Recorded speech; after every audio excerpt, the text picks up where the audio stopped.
Le Fils de Dieu t'a franchi, tu es totalement libre. Oui. Il n'entend pas les cris d'un maître. Oui, oui, oui. Il parcourt les montagnes pour trouver sa pâture. Il est à la recherche de tout ce qui est vert. Voilà, il est à la recherche. Pourquoi? Parce que dans le désert, il n'y a pas la verdure. Dans le désert, il va casser la vert exaté. Maintenant, il est à la recherche de tout ce qui est vert. Or, qu'il ne trouvera pas le vert. D'où, toujours à la recherche de sa nourriture. Mais il mange ce qu'il peut trouver. Et on a dit et bon, on a dit désert. Pourquoi? Parce que c'est ça qui apparaît. Un bon chasseur, si tu veux aller à la chasse, pour que nous soyons dans les chasses, utilisez le chat. Si tu veux aller à la chasse et que tu n'as pas un chien de chasse, utilise le chat. C'est le moyen que tu as. Donc, bien aimé, les déserts ont fini par comprendre que peut être habitable. Mais pour la vendre, bien aimé, Christ est Seigneur à Kangolayo. Tu dois être affranchi. Tu ne dois pas être un esclave des humains. Mais il faut être libre en Jésus-Christ pour pouvoir vivre dans les déserts. C'est pour cela qu'Israël a vécu dans le désert, non par sa volonté, mais c'est Dieu qui les a amenés dans le désert. Parce que Christ les a affranchis du main du Pharaon. Christ les a libérés du main du Pharaon. En les libérant du main du Pharaon, Christ va les diriger vers le désert. Et le désert devient leur demeure. Pendant 40 ans de vie. Ils ne voulaient pas le désert. Mais avec Christ, on peut vivre. Alléluia. Amen. Avec Christ, tout est possible. Donc si tu as Dieu, même l'impossible devient possible.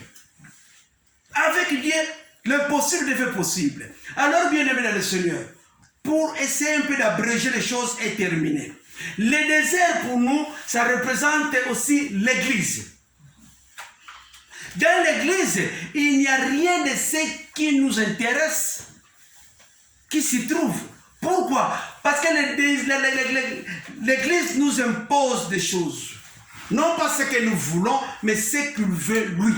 Lui, c'est qui? Toujours Dieu. Il a imposé à Christ d'être dans le désert. Il a imposé à Christ d'être l'acacia dans le désert. Et nous sommes implantés dans l'Église pour vivre une vie, non pas à notre manière ou à la manière du monde, mais de vivre une manière de vie à la manière de Christ. C'est pour cela que Paul peut dire que moi je suis mort par rapport aux membres de mon corps. Pourquoi? Parce que si je vis, ce n'est plus moi. Ce n'est plus ma vie à moi. Mais je vis maintenant selon la vie de Christ. Donc l'Église, c'est en forme, en quelque sorte, un désert où on nous impose une vie. Et cette vie qu'on nous impose, si nous sommes habitués à cette vie, ça nous rend libres. La liberté de l'âme. L'âne était devenu libre parce qu'il avait accepté le désert comme son habitation. Si nous voulons la ville, c'est bien esclave des hommes. Deux choses. Nous refusons le désert, nous voulons la ville, mais la ville, c'est l'esclave des hommes. Je ne parle pas cela dans des aspects matérialisés, mais je suis plus dans le domaine spirituel. Donc, l'Église symbolise le désert où, bien aimé, nous n'avons pas d'autre nourriture que la parole. Maintenant, quand tu viens à l'église, c'est pour aimer cette nourriture-là. Tu n'as pas le choix. Quelle nourriture veux-tu qu'on te donne à l'église? Il n'y a que la parole. On nous impose par Christ. Il dit que ça, c'est le désert. Tu n'as plus d'autre nourriture que ma parole. Il n'a plus d'autre nourriture. Oh non, moi je veux un peu de McDonald's. Bien sûr. Mais ici, il n'y a pas de McDo. Ici, il n'y a que la parole. Ah, moi, je veux le beefsteak. Oui, bien sûr. Le beefsteak, c'est en ville. Mais toi, tu es dans les déserts. Et nous n'avons que la parole. Ah non, moi, je veux un peu de manioc avec... là, c'est la ville. Mais ici, tu es au désert. L'unique nourriture que tu as, c'est la parole. On te présente ce qu'on a dans le désert. Les épines, transforme-les comme ta nourriture. Bien-aimés dans le Seigneur, les déserts, une imposition qui nous arrange. Pourquoi? Parce que c'est grâce à cette nourriture que nous allons maintenant entrer dans la terre promise. Parce qu'après le désert, c'était le Canaan. Tu ne peux pas entrer à Canaan si tu ne passes pas par les déserts. C'était le chemin tracé par Dieu. Plusieurs chemins mènent à Rome. Ça, c'est le monde qui le dit. Mais à Dieu, il n'y a qu'un seul choix. Pas deux. Dieu n'a pas plusieurs choix. Il met en face de nous ou le bien ou le mal. Choisissez un, pas deux. Ça, c'est la manière des hommes. C'est nous les hommes qui disent, ah, Vilanga, c'est moi. C'est moi. Mais à Dieu, c'est le plus c'est moi. On casse le moi et je vis selon lui. C'est pour ça qu'on dit que quand tu es dans le désert, c'est le plus c'est moi. Quand tu fais ce moi, tu ne vivras pas. Parce que ce que tu vas rencontrer dans le désert, ce n'est pas ça que tu vis dans la ville. Ce n'est pas la vie que tu as vécue dans la ville. La ville te présente des oignons, te présente des ignames. La ville te représente des carottes. La ville te présente du fromage. La ville te représente beaucoup des aspects que ton cœur désire et tu fais les choix comme tu veux. Mais dans le désert, il t'impose la nourriture. Et tu veux les oignons, il n'y en a pas.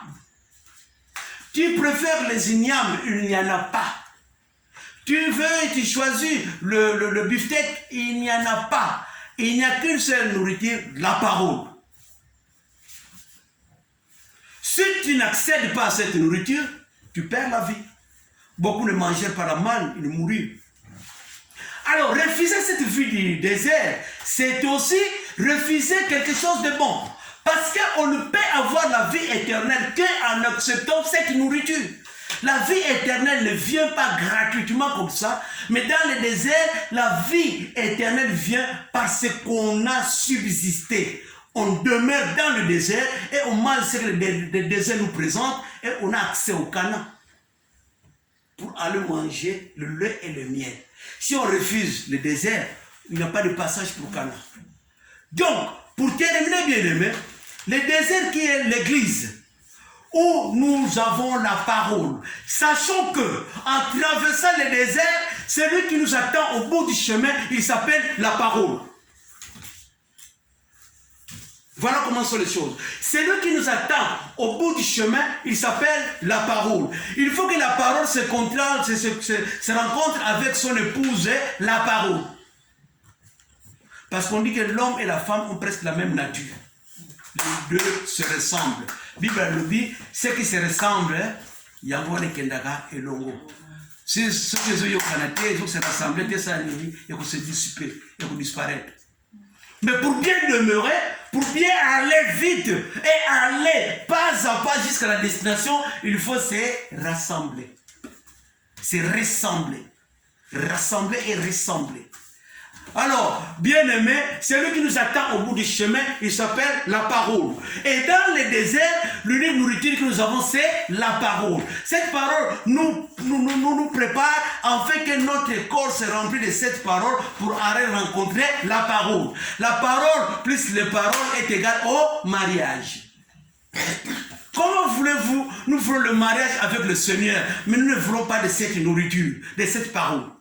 Donc il n'y a que la parole dans le désert qui peut faire de nous l'épouse. On veut devenir l'épouse du Seigneur, on n'a pas d'autre choix. Ce n'est pas les oignons, ce n'est pas la nourriture de l'Égypte qui va faire de nous comme les autres disaient dans l'Égypte. Ah non, nous voulons, quand on était en Égypte. Non, dans le désert, il n'y a qu'une seule nourriture qui est la parole. Et cette parole, comme dit David, jusqu'à quand cette parole deviendra chère en moi? Ah, une fois que la parole devient chère en nous, nous sommes remplis de cette parole va rencontrer la parole qui est Dieu lui-même. Et la parole plus l'épouse parole, ça crée le mariage. C'est ainsi que nous aurons là la vie éternelle. Sans cette nourriture, il est difficile d'accéder à la vie éternelle.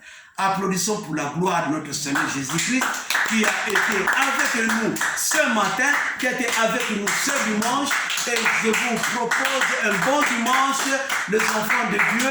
Nourrissons-nous de cette parole qui deviendra l'épouse parole et fera de nous la femme entendue de notre Seigneur Jésus-Christ, qui est la véritable parole. La parole plus parole est égale au mariage. Et c'est la vie éternelle que nous attendons. Que Dieu soit béni dans sa parole. Nous disons merci Seigneur Jésus-Christ. Merci Seigneur Jésus-Christ. Gloire à toi Seigneur Jésus-Christ. Gloire à toi Seigneur Jésus-Christ. Il est le roi des rois, le Seigneur des seigneurs. Son nom c'est Jésus, Jésus, Jésus. Il est le roi des rois, le Seigneur des seigneurs. Son nom c'est Jésus, Jésus, Jésus, Jésus.